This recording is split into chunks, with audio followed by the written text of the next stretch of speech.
Hi, you're on the Reddit Confessions channel. The call came in at 9:42 p.m., but the screaming started before I could even say hello. Where are you with my gift? That's how this all began. Not with a kind reminder, not with I miss you, not even with fake sweetness. Just that shriek through my phone that made my stomach tighten and my jaw lock. I wasn't lost. I wasn't late. I was exactly where I needed to be. Alone, sitting in my rusted-out Buick outside a closed-down diner in Tall Pines, holding a slice of gas station pie and thinking about the last time I felt like a man in my own marriage. Darla's birthday, a sacred holiday in her eyes. A day when the entire world was supposed to pause and worship the ground she walked on. But this year, for the first time in 9 years, I did something unthinkable. I didn't show up. No flowers, no shiny bags, no glittery card with a pre-written poem. I don't mean I skipped it. You need to understand. I'm not the kind of guy who skips birthdays. I used to spend weeks planning hers. Once I drove 6 hours just to get a specific perfume from a boutique in Asheville because she mentioned it once while half asleep. Another time, I sold my vintage guitar to cover a weekend spa retreat she posted about on Instagram. And what did I get in return? 1 year, she forgot mine completely. Didn't even look up from her phone when I walked in. "Oh, was that today?" she muttered, chewing the side of her lip while texting someone whose name I've never learned. So, this year, I sat it out. That's when the call came, and I told her in a voice more tired than angry. Your gift is where your respect for me is. In the trash. Click. That sound, the deadline, was more satisfying than any applause I've ever gotten in my life. But it didn't stop there. Not even close. Because 5 minutes later, I got a message from her best friend, Natalie. You're going to regret this. That was it. No context, no emojis. Just those 5 words. Now here's the thing. Natalie was never just a friend. She was Darla's mouthpiece, her fixer, her cleaner. Every time something shady happened, Natalie was the one who smoothed it over. So that text, that was a threat. And threats mean someone's hiding something. So I started looking. Not through her phone, she had it locked tighter than Fort Knox, but through the details. The forgotten receipts in her coat pocket, the Uber trip history on the shared tablet, the strange charge from Midnight Sweets on our joint card 3 weeks ago when she said she was helping her aunt move. And that's when the pie dropped into my lap. And I realized something no husband ever wants to admit. My wife wasn't just selfish. She was unfaithful. The woman I'd been breaking my back for was breaking vows behind mine. But trust me, this is just the beginning. What I uncovered next didn't just confirm the betrayal. It burned everything down. She posted a boomerang on her birthday, champagne flute in hand, gold balloons behind her, blowing a kiss to the camera like she was on the cover of some lifestyle blog. Caption: Feeling so loved. Birthday Queen. I watched it in my parked car. Engine off, thumb hovering over the screen. There was no mention of me. Not that I expected one. But here's the catch. I knew that balcony. I'd been there twice and not with Darla. The first time was for my coworker Emit's engagement party. The second time was worse. The Midnight Sweets receipt I found in her coat pocket had that address. That was 3 weeks ago. The same day she said she was helping her aunt move into assisted living. A 6-hour job, apparently. No pictures, no confirmation, no thanks from the aunt. Just Darla coming home exhausted, makeup smudged, phone clutched tight like a secret. So when I saw her birthday post from that same spot, that expensive hotel's rooftop bar, it clicked. This wasn't her party. This was his. Someone brought her there. Someone paid. Someone who wasn't me. I didn't rage. I didn't scream or throw my phone. That would have made me feel too alive. And I hadn't felt that in years. Instead, I stared at the screen like it was a puzzle I had finally solved. All the missing pieces, the fake errands, the sudden gym obsession, the 2 a.m., I couldn't sleep so I went for a drive excuses. They all fell into place. It was never about the gift. It was about control, about keeping me on a leash while she built a whole other life behind my back. I went home. She wasn't there. I already knew she wouldn't be. Her perfume still lingered in the bedroom like a ghost. I sat on the edge of the bed, staring at the dresser drawer she told me never to open. I opened it. Inside, a second phone, not a burner. It was sleek, expensive, better than mine. No passcode. Either she was careless or cocky. I tapped it on. No text history, no call logs. But the photos? She'd forgotten the photos. There she was. Darla standing in front of the same gold balloons from tonight's post. But in this one, she wasn't alone. He had his arms wrapped around her waist, his lips pressed against her temple. She looked genuinely happy, not posed, not performative, just comfortable. It gutted me. And I still don't know what broke me more, the intimacy of that picture or the fact that she never looked at me like that. Not once. Not in all 9 years. I put the phone back, sat on the couch, and let the silence wrap around me like a shroud. But one thing had changed. I wasn't confused anymore. I knew now. The only question left was, how far had it gone, and what the hell was I going to do about it? I stared at that photo on the hidden phone for a long time. His face was unfamiliar. Square jaw, 2 white teeth, the kind of guy who looks like he says, "Trust me," a lot, and means the opposite. He wasn't just holding Darla. He was claiming her like she was something he'd won.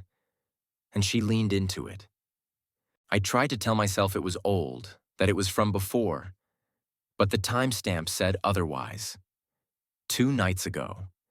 That same night, she told me she was working late at the design studio, that she had to catch up on client mock-ups, that her phone died because she was just swamped. I actually felt bad for questioning her then. I don't feel bad now. I didn't sleep that night. My eyes stayed open while the walls closed in. At one point, I went downstairs just to move. I ended up in the kitchen staring at the sink full of dishes she said she'd washed 3 days ago. On impulse, I opened the trash can. It was stupid. Who checks the trash? But there it was. A receipt from a high-end jewelry store downtown. I blinked at it like it might disappear if I looked too long. 2 items listed. One was a silver charm bracelet. The other made my blood run cold. Men's platinum band. Size 11. I wear a size 9. I hadn't bought her jewelry since our 6th anniversary. She said back then, "You really don't get my taste." I took the hint. So who was the ring for? And why was she throwing away the receipt at our house? I took the slip upstairs, slipped it between the pages of an old notebook she never touched, and sat on the edge of the bed again. The air felt thick, heavy, like if I breathed too hard it would all collapse. That's when I made my mistake. I texted her. Just one line. "Who's the ring for?" Darla read. No reply. 10 minutes later, the front door opened so hard it slammed against the wall. She stood there, eyes sharp, mouth curled like she smelled something awful, and hissed, "What the hell were you doing in my drawer?" I didn't answer, just stood up slowly, holding the receipt between 2 fingers. "You were going to throw this away and act like nothing happened?" She snatched it, crumpled it, and said, "It's none of your business. None of my... I'm your husband." "No, Alton," she said, voice ice cold. "You're a mistake I haven't corrected yet." That sentence cracked something in me. Not because it was loud, but because it was so casual, like telling someone the milk expired. No guilt, no panic, just pure dismissal. She stormed into the bathroom and slammed the door. I heard the shower start, water running like she could wash the whole confrontation down the drain. And me. I sat back down, knowing that the next part wouldn't be a confrontation. It would be exposure. Because if she thought I was done digging, she had no idea who she married. It was around 3 a.m. when the bathroom light finally flicked off. Darla came out wrapped in a towel, face blank, hair dripping onto the carpet like it owed her something. She didn't say a word to me, just climbed into bed, back turned, and mumbled, "You're being ridiculous." She was always good at flipping the script, making me feel guilty for things I didn't do, distracted enough to stop asking questions about what she was doing. But this time, I didn't let it slide. I waited until her breathing steadied, slow and even. Then I got up, not out of anger, but because something had shifted. I wasn't scared of her anymore. I wasn't confused. I was determined. I pulled the second phone from the drawer again. I had about 20 minutes before she usually turned over in her sleep. No texts were saved, but the gallery had a hidden folder. I almost missed it. A dumb folder labeled quotes. Inside were screenshots. Most were cropped tight, blurry chats filled with emojis, inside jokes, and pet names that made my stomach churn. One in particular stuck with me. It was a message bubble from someone saved as R saying, "You're not wearing that ring when you're with me, right?"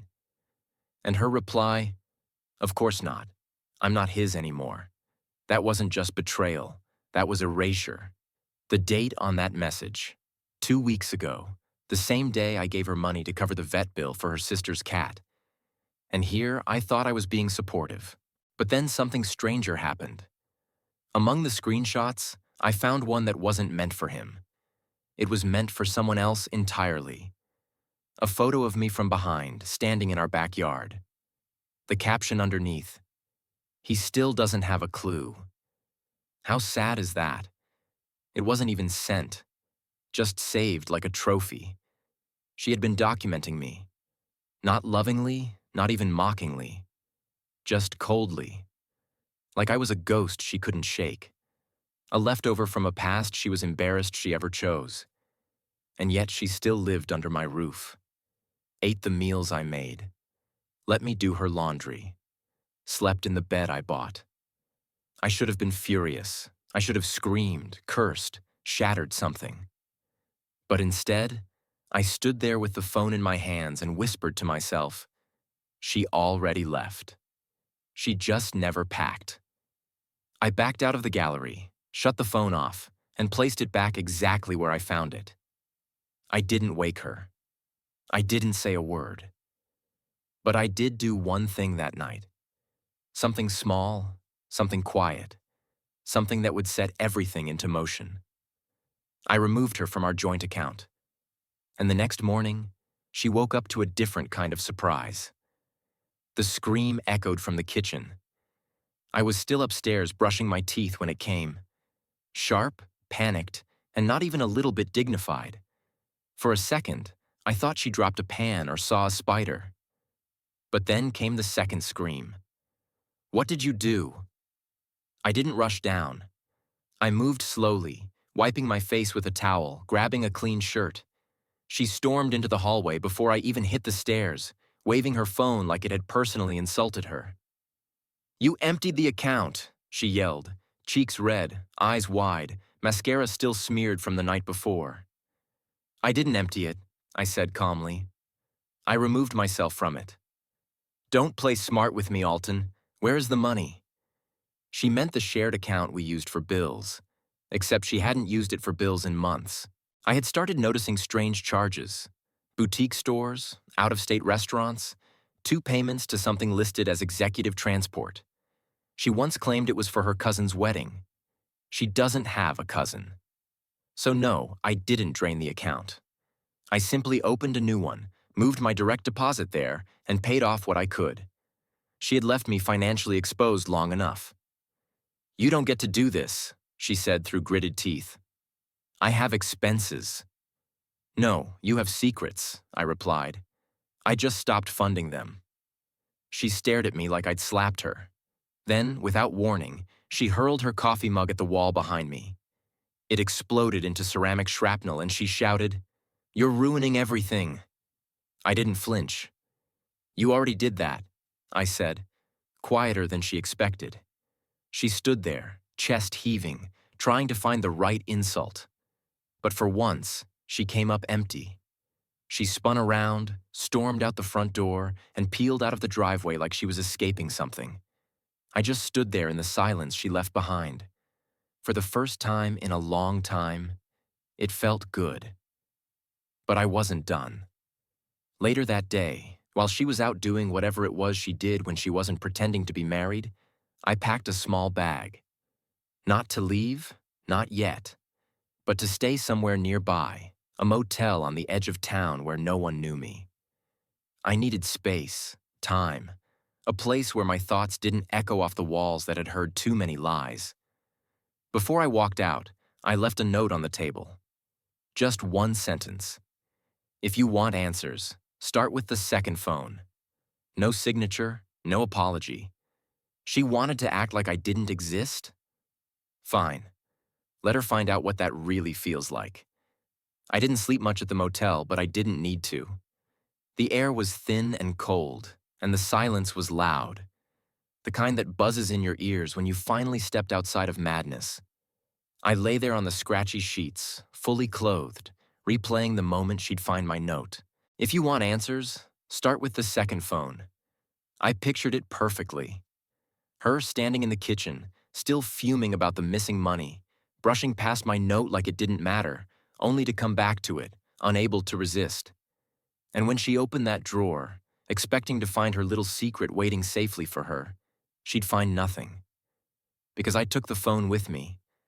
I didn't power it on. I didn't need to. I already knew enough. But I wanted her to panic, to unravel. I wanted to know what she'd do when she realized I wasn't a fool anymore. At 11:12 a.m., I got my answer. My phone buzzed. 10 missed calls, 5 voicemails, and then a single text. Give it back now. No greeting, no remorse, no apology. Just that demand, like she still had a throne to sit on. I didn't reply. 5 minutes later, another text came in, this time from an unknown number.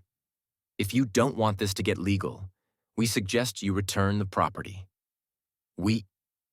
I stared at that word like it was dipped in acid. So she wasn't just cheating. She was calling in reinforcements. Maybe him. Maybe a lawyer. Maybe someone else entirely. Either way, it meant one thing. The second phone held something more dangerous than she expected me to see. And I wasn't done looking. I turned the phone back on for the first time since leaving the house. It was fully charged. She must have kept it powered and hidden like a burner. I had already seen the photo gallery, the screenshots, and the messages from R. But now I checked the apps. She had encrypted chat software, the kind you have to sideload manually. It didn't show notifications, no visible icon, hidden behind a calculator app. She really thought she was clever. I opened it. No password. The messages inside weren't just personal. They were financial. There were conversations about transferring money, hiding assets, even selling the vintage desk from my late father's workshop. She wrote, "He's too soft to notice. He thinks I'm redecorating. Let him be." I gripped the phone so tightly I heard the plastic creak. They had been bleeding me slowly, emotionally, financially, and now materially. But the worst part was, she was right. I had let it happen. I had swallowed every insult, paid every bill, and blamed myself every time she rolled her eyes like I was some embarrassing mistake. Until now. I turned off the phone, zipped it back into my coat pocket, and stared at the ceiling of the motel room like it held a message just for me. I didn't want revenge. I wanted truth, proof, closure. And I was finally holding all three in my hand. What came next would hurt, but I had a plan. I left the motel that afternoon without checking out. I figured she'd track me down eventually, and I didn't want to be there when she did. I wasn't running anymore. I was baiting the trap. Before heading back to the house, I did something I never thought I'd have the guts for. I forwarded everything on her secret phone to my email, Screenshots, text logs, the gallery, even the files in the encrypted folder marked work. It wasn't about blackmail. It was about truth insurance. Because when someone's been lying that much, they're not going to let you walk away clean, especially when their fantasy life starts crashing down. And I hadn't even hit her with the big one yet. I had one more card to play, and it was petty. I'll admit that. But it was also brilliant. See, the guy she was texting, the one she was planning spa weekends and getaway flights with, he wasn't single. I had found his profile full of beach selfies with his queen, pictures of their dog, his car, his gym progress. And tucked between them all was a sweet anniversary post from his girlfriend of 6 years. I found her number through a payment app. That's the thing about these cheaters. They're sloppy when they're smug. So I sent her a message. No threats, no drama, just one photo. Darla and her boyfriend on that hotel rooftop, her hands on his chest, his lips grazing her neck. I didn't sign it. I didn't have to. 3 hours later, Darla was blowing up my phone. The first message read, "You went too far." The second, "You ruined everything." And the third, "He left. Are you happy now?" I wasn't, but I wasn't sorry either. By the time I pulled into the driveway, the front door was open. She was sitting on the couch, makeup streaked, hair wild, bottle of wine half empty on the floor. She looked at me like I was the villain in a movie she didn't realize she was starring in. "You destroyed my life," she said. "No," I replied, dropping her second phone on the coffee table. "You handed me the match. I just lit it." She didn't cry. She didn't scream. She didn't apologize. She just asked one question. "Why didn't you leave quietly?" That's when I laughed. "Because you don't get to set the terms anymore. You're not the queen of this house. You're just the reason it fell apart." Then I dropped the final truth on her, the one she never saw coming. "I filed last week. Papers are signed. The lawyer has them. And this house. My name's the only one on the title. You'll be moving out." Her face collapsed. No witty comeback, no fake confidence. Just silence. The kind she used to weaponize. Now it was mine. But it wasn't over yet. Because there was still one last thing I needed to tell her. Something that would make everything click. She stood in the middle of our living room, shaking, mascara still smudged from whatever meltdown she'd had while I was gone. Her mouth opened like she was going to launch into another speech. Another one of those guilt-laced monologues she'd rehearsed 100 times. But I was done playing the audience. I held up a small box. Not a ring, not anything fancy. Just a plain square box wrapped in a paper grocery bag. "What's this?" she snapped, arms folded. "Your gift," I said. She scoffed but tore it open anyway, maybe thinking I was about to beg for a fresh start. What she found inside stopped her cold. A printed copy of her texts, her photos, the bank receipts, and right beneath that, a single-page notice from my lawyer confirming the finalized filing. "No need for you to act confused anymore," I said. "Now everything's out in the open." She looked like she was about to collapse. "You can't do this. I'll fight it. You won't," I interrupted. "Because you know I have more than enough. And honestly, I don't care to drag this through court.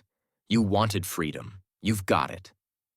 She stood there trembling, like the air had gone too still around her. For the first time, she looked small. Not the loud, overconfident version of herself she used to weaponize. Just lost. And I didn't feel sorry. Not anymore. The next morning, she packed her things quietly. No yelling, no manipulation. Just bags and silence. When she left, she didn't even say goodbye. And that was fine.